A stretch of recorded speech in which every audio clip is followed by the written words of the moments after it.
Welcome to Champagne Problems. We are your hosts, Robbie Shaw and Patrick Balsley. Thank you for joining us on this journey as we explore our mental health, well-being, performance, and longevity, and how our relationships with alcohol can influence each. No shame, no labeling, no judgment, just curiosity. Welcome back, friends. Today we've got Clifford Stephan in the studio to tell us about his new venture, Booze Vacation.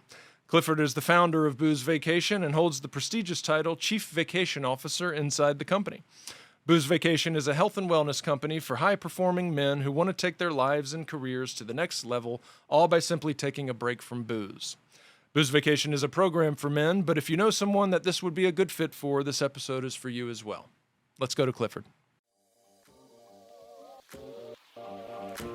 Clifford Stephan, welcome to Champagne Problems.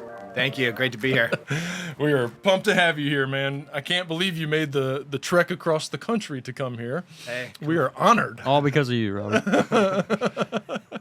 So you have a colleague that lives here. That's correct. Yeah. Yeah. So kicked off Booze Vacation in earnest over the last 3 years or so. Yeah. And a colleague here that's helping me with the marketing and the messaging, which is really important to get the word out and kind of navigate all the social mores around alcohol and guys, because it's you got to be kind of sensitive how you broach the subject, because typically it can be kind of a hot topic. Yeah, guys will start bowing their chests out. Yeah, so he's awesome. He's a great guy, and I'm really happy with the content and how we've been able to kind of message it and reach people. So it's been really cool, and I've been working with him for a couple of years and never met him. So yesterday we got to the Whitewater Center and adventured out. It was really cool. What all did you do there? Everybody knows the Whitewater Center here, and people love it. Yeah, rock climbing into a pool, and then we did like some class 3 rafting, and then we did some crazy,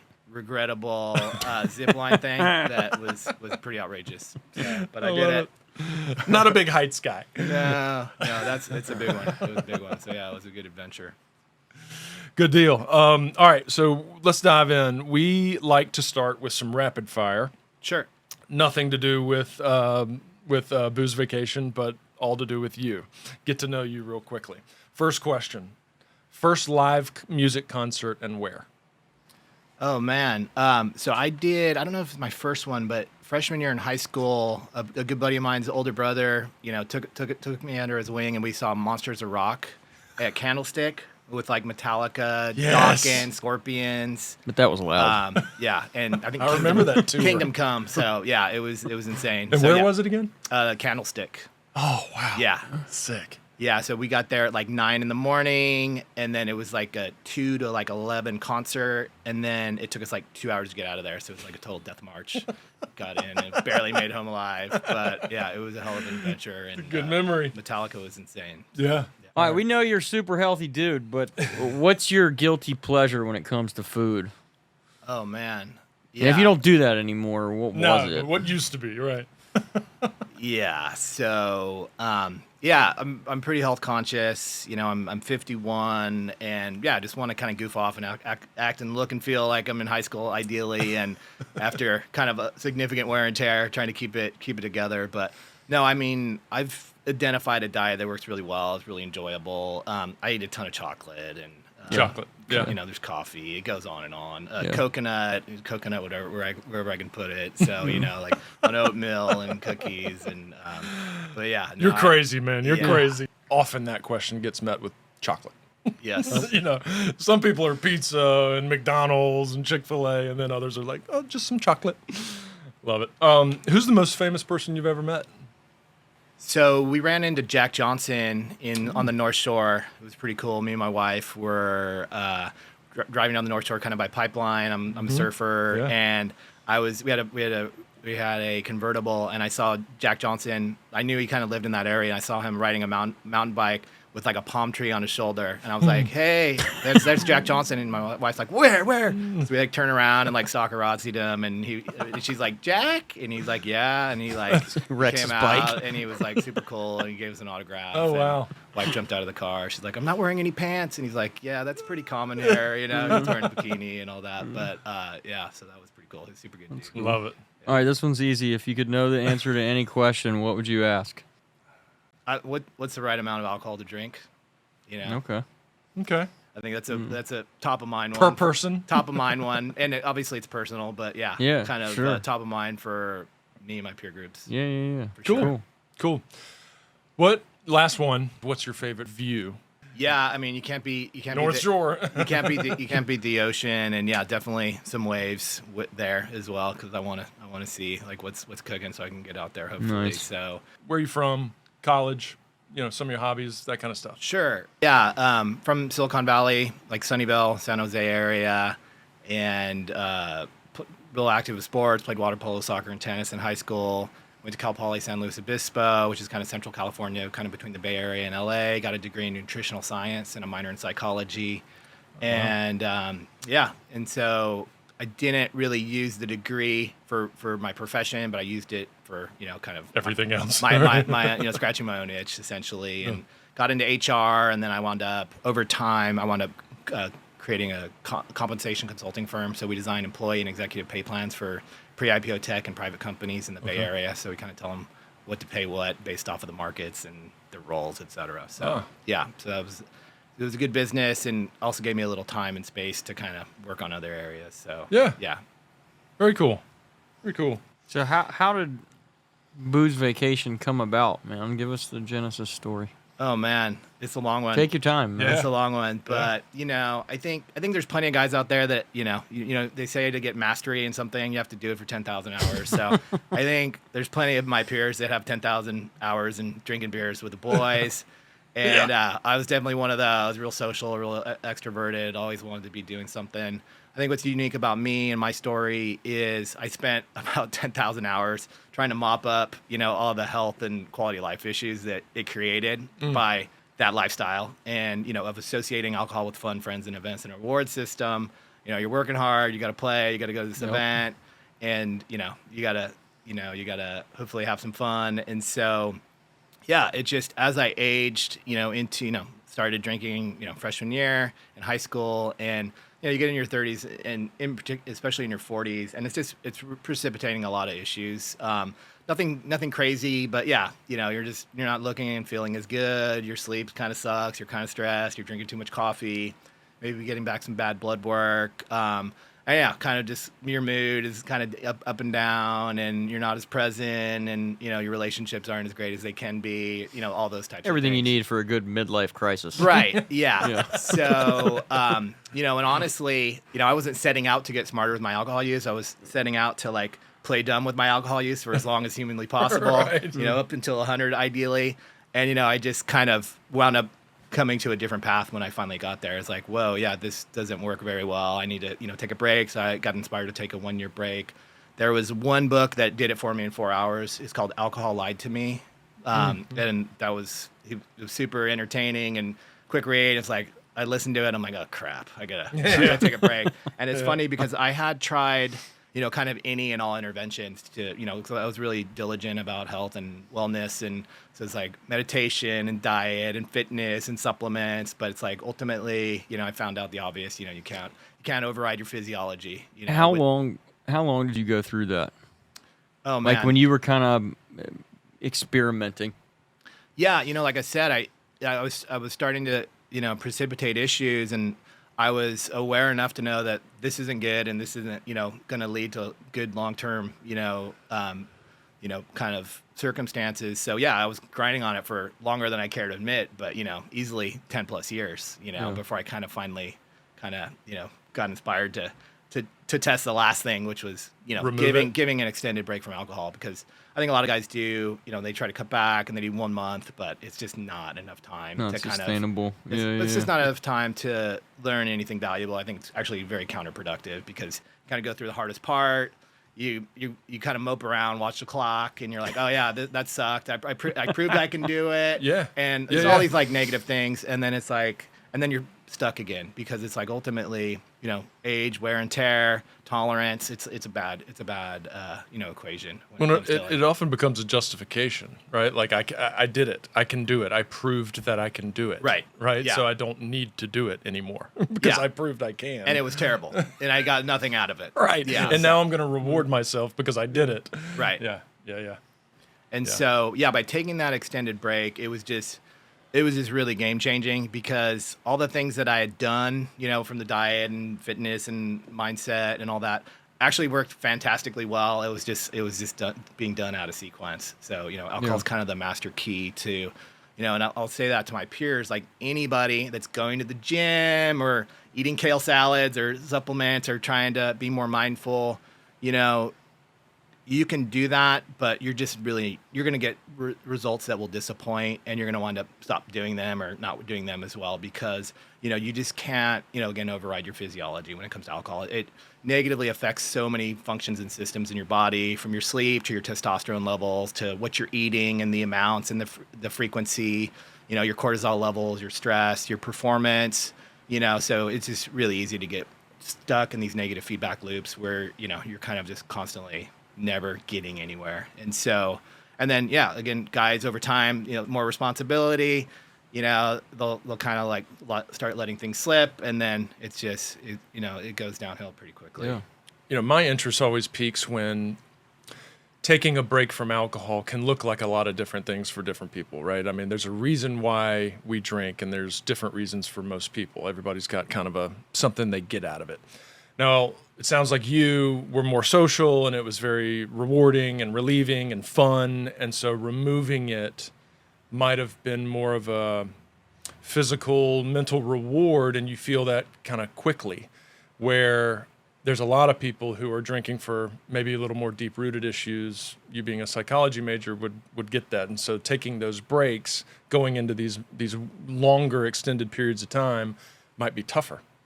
So we can get into that as we go into Booze Vacation, because I'm sure that's part of the program is being aware that some people are going to have a tougher time than others. Sure. Right? Yeah. Let's talk about the program. Sure. Yeah. Yeah. And, we're not targeting alcoholics. We're staying in our lane. And, just to start off, again, like I said, I just found it such a impactful, empowering gift. And, I've kind of felt like I discovered what the beer commercial promises but can't actually ever deliver. Mm-hmm. And that's getting smarter with your alcohol use. And that might make you throw up in your mouth a little bit here, smarter alcohol use. It might sound like kind of an oxymoron. But what I mean is, guys, they're kind of one-track mind on alcohol's fun, friends, events, and a reward system. And that's kind of overriding their health, their sleep, their diet, their relationships. Yeah. And so they don't, they're not kind of feeding and caring for those kind of core systems. And so, being able to be smarter with alcohol use, be able to take a purposeful break, relearn how to live life, without it and have fun and enjoy yourself, kind of fix your diet, fix your, kind of address your health issues. You're going to have a lot of time, money, and energy to kind of start pouring into that. And ultimately, again, if you're intentional, again, not drinking, but you're actually taking that time and working on yourself, you're going to wind up with stacking up a lot of wins and gains that you're going to want to keep. And so that's a pretty good insurance policy to, kind of not go back. And, a couple quick anecdotal stories by, I kind of pride myself on, again, you're kind of an asshole if you're, talking about your alcohol use with your buddy or, or theirs, kind of like, hey man, like, don't worry about it. I'm fine. I don't drink as much as Bob. Yeah. But, kind of having those awkward conversations is because, I just love giving unsolicited advice and, and I've kind of been there, done that with me. And I just see a lot of similarities with my peers, but, I've just, got guys on the right day and I'm kind of giving them shit on the golf course. Cause like, I had a buddy that showed up and he's bragging about his business and how great it is and, family's good. And I'm looking at him and it's just not, aligned. He's looking stressed. He's looking kind of worried. He's not present. And I'm like, how much do you drink? Oh, I barely drink, whatever. Yeah. Oh, I played golf yesterday. I had a couple cocktails. Couple and I'm six packs. I'm like, oh, that's why you're being like a whiny guy right now. And it's like, oh, it's totally. And so like I just kind of kind of shook him a little bit and was kind of talking trash. And he wound up, he read Alcohol Lied to Me. He took a 1-year break. He wound up going from like 7 million to like 15 million in a commercial real estate business. He lost all this weight. He started like recording music again. He's like, just to really open up doors for him. And, but honestly, I think he's not as maybe extroverted as me. And I think it was still kind of awkward to be like, I'm not drinking and whatever. So Booze Vacation, I really wanted to create kind of a fun aspirational brand and not make it around what you're not doing, but really about what you're doing. And because like I said, I think it's such a valuable skill, especially for men and success, because, the more success you get, if your association is fun and a reward system, you're just going to wind up kicking the crap out of yourself more, and you're going to enjoy it less, and you're not going to have it as long. So I think it's really, really important. So it's really just around having that conversation. Another quick example is, again, when I was starting out, like got 20 buddies, like, hey, we're going to do a 3-month booze vacation, kind of roped some guys in. And yeah, there's like 2 guys, and, gave them some material and whatever. They just did it, and they lost 30 pounds, and the guy still hasn't drank in like a year and a half, so that's not the intent. The intent is to really give guys a choice. I feel like the current system doesn't really give you a choice. It's like, as long as alcohol's fun and a reward system, like, you don't get a say. You can try to cut back, you can try to do these ineffectual things, but without actually getting some space from it, from some purposeful space and letting your body and mind reset, you're really not getting a say in the matter. And then it's very time sensitive need. Like I said, I think it's very common in my peer group. Men in their 30s start, stacking pre-disease symptoms. They have belly fat. They have metabolic syndrome. They have high blood pressure. They have a lot of stress. They have, kind of bad blood work. And then, 10, 15 years down the road with, kind of wear and tear, additional alcohol use. I'm not saying that alcohol is the main culprit, but, the diet and lifestyle that it precipitates, it starts turning into more chronic disease states. And it's sooner than later, and it could be in your 40s and 50s. And it's so much easier to restore and repair your health before you get to those chronic states. And it's a lot cheaper and not as much fun. So yeah, really trying to kind of engage and address that and have those conversations by giving tools and resources and kind of increasing their awareness and things they just can't unsee. Kind of like some earworms get a little get their attention, and then ultimately have this community set up where they can just do it with a group of guys. It's free, given the tools and resources they need, and the connection, and really just start, kicking butt and having a blast. So I go to your website, I reach out to you. What does it look like? Yeah. So our tagline is drink less, live more, tools and resources to get smarter with your alcohol, with your drinking today, and take an extended vacation from drinking when you're ready. So, again, we kind of have to meet people where they're at. And they could hop on boozevacation.com. They could take a 20-minute you versus booze PhD, where there's a self-assessment, and you can kind of see how it's affecting your health and quality of life.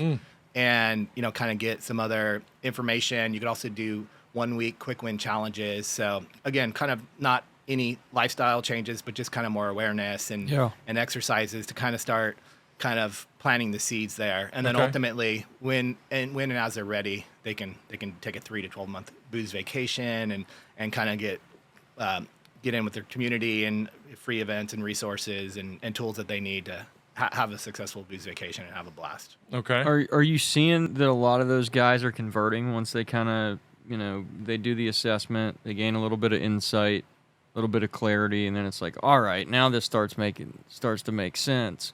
Like, let's do it. Like, are you seeing a pretty good success rate in terms of turnover after, guys are engaging on the front end? Yeah, honestly, so this is just got turned on. So we've been, this is a difficult code to crack, and we've tried different pivots, and we're continuing to get good information and good input and feedback. And so this is the latest iteration. I think it's going to be a lot more successful. Before we went kind of the standard, online sales and resource kit. And, obviously it's going to create a lot of drag on getting people, people to pay something for diet and lifestyle habits, which they don't want to do in the first place. And that's, we're really setting out to have get 1 million guys take a booze vacation and give them that choice, give them a longer shelf life, and then ultimately they can choose their own adventure. But I think this should be a lot more effective because it's just easier, lower stakes, and they can kind of plug in where they need to. And again, you catch a guy on the right day with the right message, they'll just hop in and go for it. And again, it's just I've been in California, I've been in the East Coast, I've been everywhere, and it's just guys don't talk about it in a meaningful way. They don't try it, and they don't have good examples. And again, peer pressure is a bitch. You see your buddy losing 30 pounds and crushing it at work with his business, and it's like, oh man, I used to like beat that guy and and this or that, and now he's like, and so you can really see it, and they're still having fun, and you could drink all these like fantastic non-alcoholic beers. It sounds like an oxymoron, but it's totally the perfect crime. I mean, you could absolutely, you have the muscle memory. Like, how much have we been conditioned to enjoy a beer? And so it's only weird when you're kind of in that dependent state. But once you kind of a few weeks past that, it's it's kind of just kind of laying some new tracks. So easy. I really like the way that you just described that, because I think it sounds like it's evolved from the first conversation that we had, I don't know, probably 6-8 months ago when we first started talking. And I really love that idea of let's just kind of bring them into the fold and do some, education around this, and maybe even introduce them to guys like you that have done this and are now crushing it. I think that's... Sells itself. Yeah. I mean, it makes tons of sense. Personal to me. curiosity, business model. How does it work being free? So yeah, it's kind of a freemium offer. Though there'll be other additional resources and one-on-one coaching. But really, what it's going to turn into, again, it's not about not drinking, but it's about like massively improving your life, and that's improving your sleep, your fitness, your diet. And once people get in, I've kind of geeked out on my diet for decades, and I have a pretty good thing, and I have buddies that are losing 20, 30 pounds the first month, and so just through a bunch of different interventions. But you're gonna need a Vitamix, you're gonna need an exercise bike, you're gonna need a bunch of supplements, you're gonna need all kinds of different health and wellness products to get that going. So I think there could be a lot of partnerships, obviously non-alcoholic brewing companies, things like that. So I think there's a lot of partnerships, a lot of contests where we have contests, or who has the biggest impact in the community, who loses the most weight, who has the most success or the funniest story, and actually start having actual sponsored events and vacations in Hawaii, and we're just like going crazy, golfing and fishing and surfing and just going crazy and drinking NA beers and just having a hell of a time. So I think I think there's this, we're going to need a lot of health and wellness products to kind of really accelerate, because it's super critical to really start getting that traction and that momentum and seeing those results right away. And then once you kind of get them, they're 3-4 weeks in, they're sleeping better, they're feeling better, their skin's more clear, they're starting to, lose the belly. And they're like, well, this has only been like 4 or 6 weeks, and it's like, oh, just wait till like 6 months. It's like you can really transform your health and your relationship quite a bit. So it's really compelling. And so I got to figure that out. But it's really about just getting it fun and connecting that dots and getting that vernacular out there. So it's not like, oh, I'm not drinking, but it's kind of more fun and aspirational. It's going to be really damn clear who's on it and who's not, and what their activity levels are, what their performances are. And so it's going to be just really clear. Yeah. And who's having more fun. And who knows what's going to happen with that too. I mean, all kinds of neat stuff could come from gathering a bunch of really smart, high-functioning dudes in community with one another.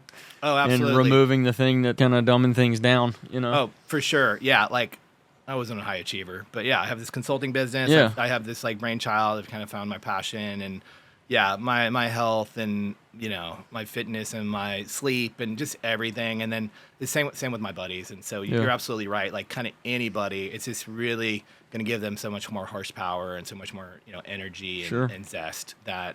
There's I have a good connections in Silicon Valley, and I have a VC guy that's just hopping on board. That I pitched him initially, and it was kind of like it didn't go anywhere. But he's taking a 3-month booze vacation, and he's all into it. So just kind of planting the seeds. I think, and a lot of people like the charter, and even guys that aren't necessarily interested in taking a vacation. They're super interested in just like, oh, you can like not drink and still have fun and still see your friends and all that. And so it's kind of like you're the unicorn, that just like popped in and everybody wants to know a little bit more. But yeah, I'm real excited about where we're headed. Well, there's this, like you described your experience, there's this shift in our society where I would say 10 years ago, even 5 years ago, the idea of not drinking was just ludicrous. And now, because of the alcohol-free trend, companies like yours, podcasts like ours, there's just an abundance of information that's almost unavoidable. And so now there are these people that are looking at their wellness, particularly this demographic you're describing where you reach your 40s and you're starting to notice some things physically, and it's like, I'm going to try to do this, I'm going to try to do that, but I'm not going to remove that one thing over here that I keep hearing about I should probably remove, whereas 10 years ago that wasn't there. That is a part of everything else. Now it's like this little, bug in your ear where it's it's hanging on over there, and you know that's likely the answer to a lot of your stuff. Kind of to piggyback on what you were just talking about, where do you see not only your organization, but others like it, if there are, spreading out into the world, the community, our society, and how that is going to affect us as a collective? Sure. Yeah, the first thing that comes to mind, I think you have Annie Grace on the podcast. Yeah. This thing in mind, she's fantastic. Yeah, I would she's recommend that. I think it's a little bit more of a female slant versus Alcohol Light to me. I definitely think like the females are more mindful. I think they get it. I've done some TikToks and I'll get like a lot more responses from females just because I think they're just a little bit more aware and they're not like la la la la, like us guys like to be. So I think they're making some great inroads, with the females. And, but when I hear like mindful drinking and track your drinks, and it's like, I just don't see that working for my peer groups, honestly. And so you're just still drinking. Yeah. And it's just, again, are you going to like be mindful at a football game when you're tailgating, and like, After are you going to be drinking like Yeah. 2 or 3 drinks per hour? And some of those drinks are, those IPAs are 2 servings of alcohol per. So you're actually, it's like, it's just not relevant. So I'm real excited about how we were able to kind of message and engage and not only scratch my own itch, but like engage the meat of the problem, which I see is kind of like that 30 to 50-year-old male demographic, maybe a little bit more, higher achiever type thing. But, just kind of starting to have that conversation. And I mean, as far as what it can mean, I mean, it's just crazy compelling. Because like I said, I think, unfortunately, there's going to be a pretty big reckoning. I'm pretty fearful for my peer groups, as they get in their 40s and 50s. I think they're going to, unfortunately, start precipitating a lot of health problems. That's going to affect their careers. It's going to affect their families. It's going to affect their kids.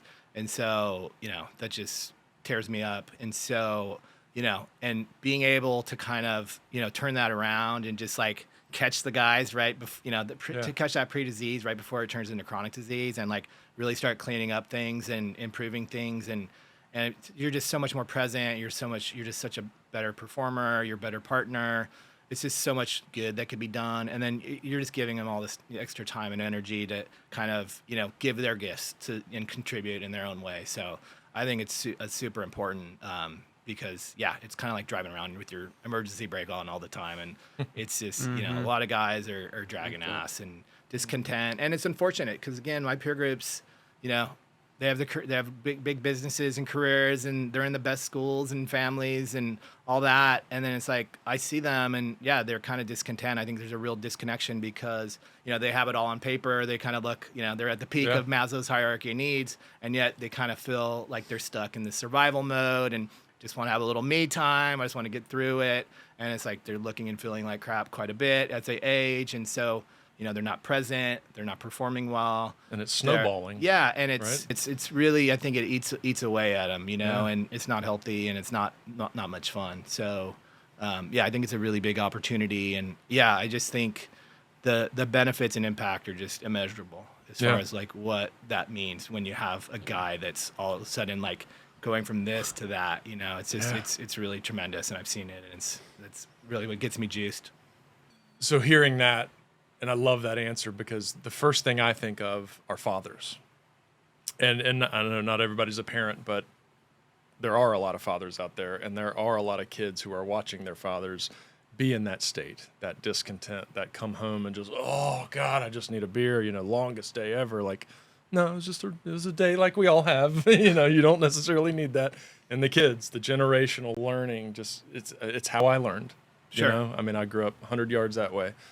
My dad was the same way. Just grind, check the boxes, come home, relief, unhappy, genuinely, and that's what I came up as. And fortunately, I got a grip on it earlier than later, but I love that aspect of it. Yeah, I mean, absolutely. And one of my buddies, the same guy on the golf course that I got, and he said that, and that struck me. He was like, I love that I'm doing a good example for my 3 young boys. Yeah. And Yeah. that's a big thing. And Big I help. like that with my kids as well. I have 2 girls, but it's also just your presence and your ability to engage. Like, all your kids want is your attention. Yeah. And, your love. And it's like, unfortunately, when you're in these negative states, you're kind of, it starts, getting more focused around alcohol and where you're at in that spectrum, and you're just not as present. You don't have the energy. You're not as playful. You're a little more, kind of abrupt. So it's just A little really snippy. you're not as available. And so it's a bummer because kids aren't around very long before they No, grow up, short and window. you can really kind of, miss out. Yeah, and influence. Yeah, big time. Yeah. I'm interested to, I know you said that there's some coaching that comes into play in terms of your curriculum. What is there any type of like therapeutic component when you kind of get into the meat of your program? I mean, I know like you guys are doing a bunch of fun stuff. Yeah. But is there a therapeutic component other than kind of peer coaching? Yeah, and again, it's not even totally baked, but we had a 6-pack, I'm and just so wondering what you're again, thinking. we're not targeting alcoholics, so we don't need to get in the deep end of that pool, but Yeah. and we're not here to like check in and have an accountability partner or anything like that. But I think it's really just kind of some of the brass tacks survival skills, like what to say when someone asks you a beer, Okay. Tools. wants to give you a drink, how to navigate social events, kind of how to plan ahead. Kind of just brass tacks there, and then really moving off into kind of healthy habits around Sure. your diet and fitness, and I think it's just it's helpful for guys just to hear a guy that's been there, done that, and 'cause like I said, they're kind of rare, and just know that like, okay, this is a peer that actually navigated it, because I think the big deal is we're associating with fun friends and events and a reward system, and we think or know that alcohol is benefiting us. And so we, when we try to cut back or when we try to take a 1 month off, we keep it short because it's benefiting us. So let's only do it a month, not why don't we do it for 6 months? Oh, because I already know it's benefiting me. And so that's kind of the mind, kind of minefield that people have to overcome. And so it's kind of stepping out into the unknown because, with that mindset, you can never really kind of get free and Engage. sack up and take a long Sure. break. And that's where kind of some of that education and awareness comes in. I Yeah. have to use education, but it's just like simple connecting the dots.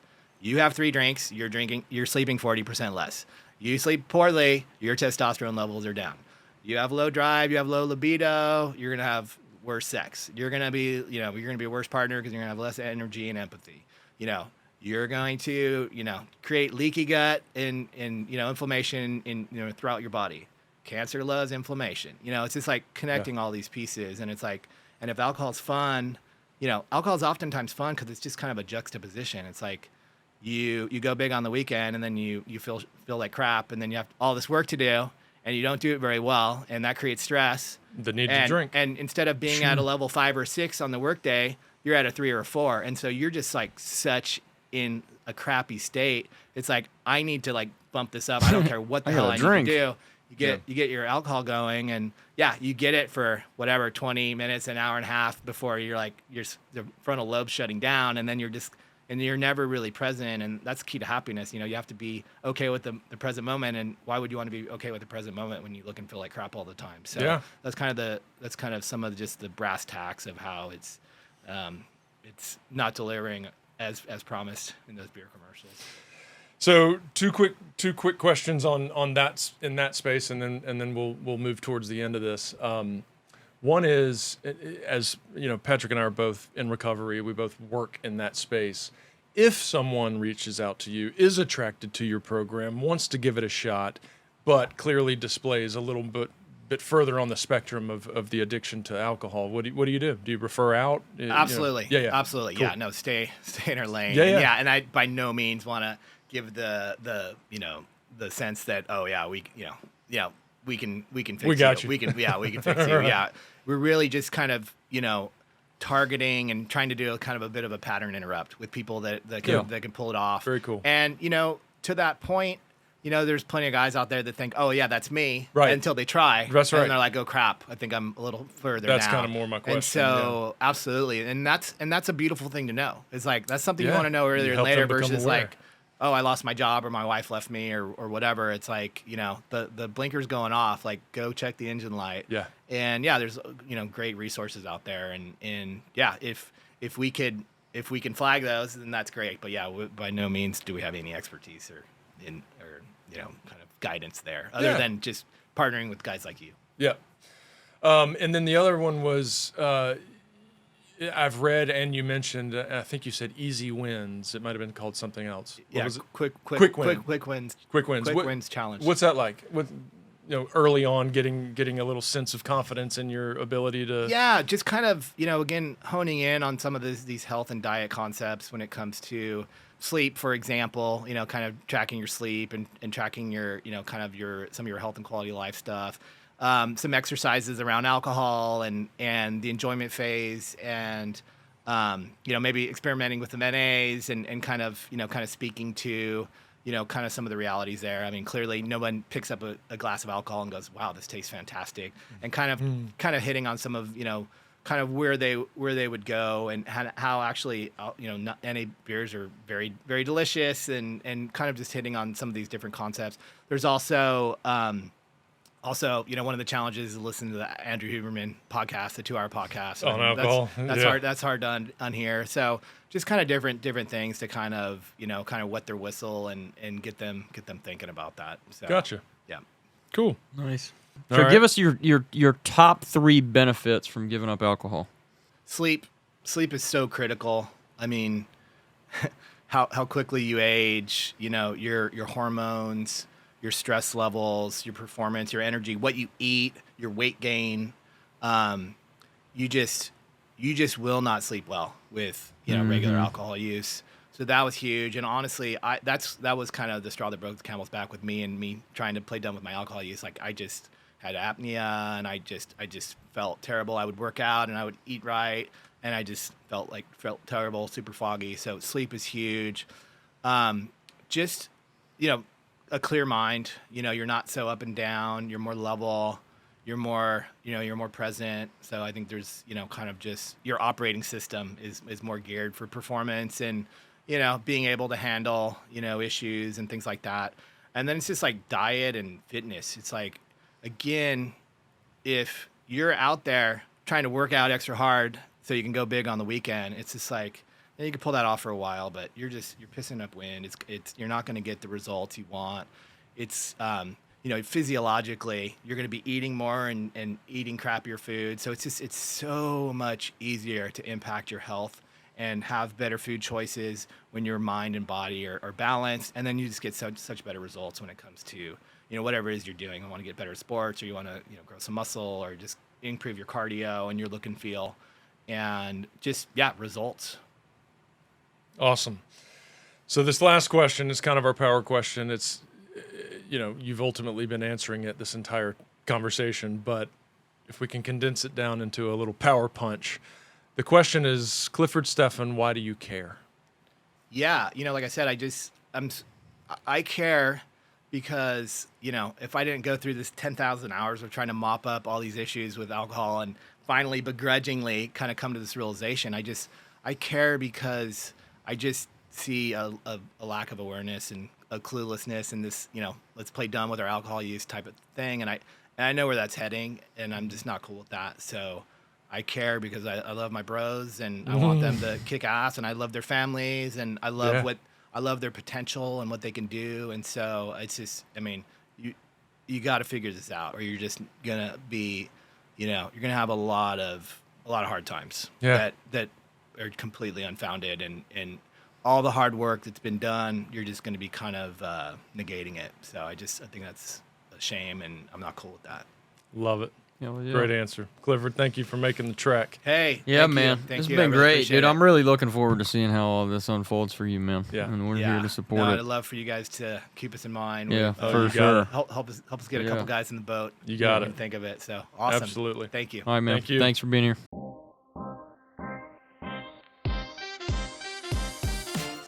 The information and opinions shared on this podcast are solely those of the host and guests and are not a substitute for medical advice. If you feel like you may need professional help, here are some resources. Visit Patrick Balsley's practice, saunacounseling.com, Robbie Shaw's practice, eventiderecovery.com, or visit theblanchardinstitute.com.